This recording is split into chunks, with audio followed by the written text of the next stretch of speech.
بسم الله الرحمن الرحيم. الحمد لأهله والصلاة لأهلها أما بعد.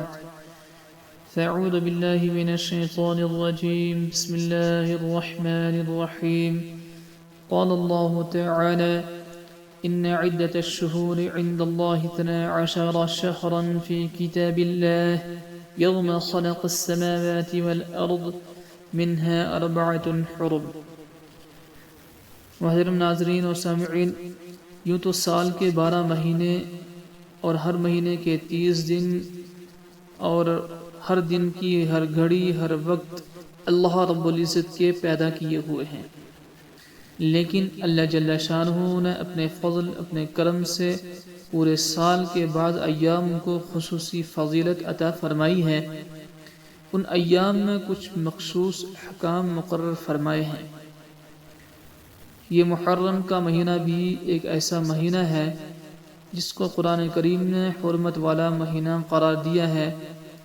قرآن کریم کی آیت میں اللہ رب العزت ارشاد فرماتے ہیں کہ اللہ رب العزت نے 12 مہینے پیدا کیے اور ان 12 مہینوں میں 4 مہینے ایسے ہیں جو حرمت والے ہیں، فضیلت والے ہیں۔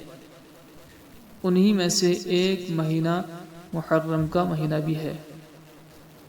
خاص طور پر محرم کی 10ویں تاریخ، جس کو عام طور پر عاشورا کہا جاتا ہے، جس کے معنی ہے 10واں دن۔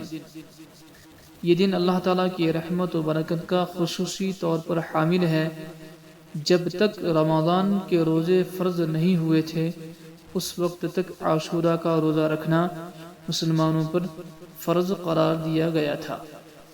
بعد میں جب رمضان کے روزے فرض ہو گئے تو اس وقت عاشورا کے روزے کی فرضیت منسوخ کر دی گئی، لیکن حضور اقدس صلی اللہ علیہ وسلم نے عاشورا کے دن روزہ رکھنے کو سنت اور مستحب قرار دیا۔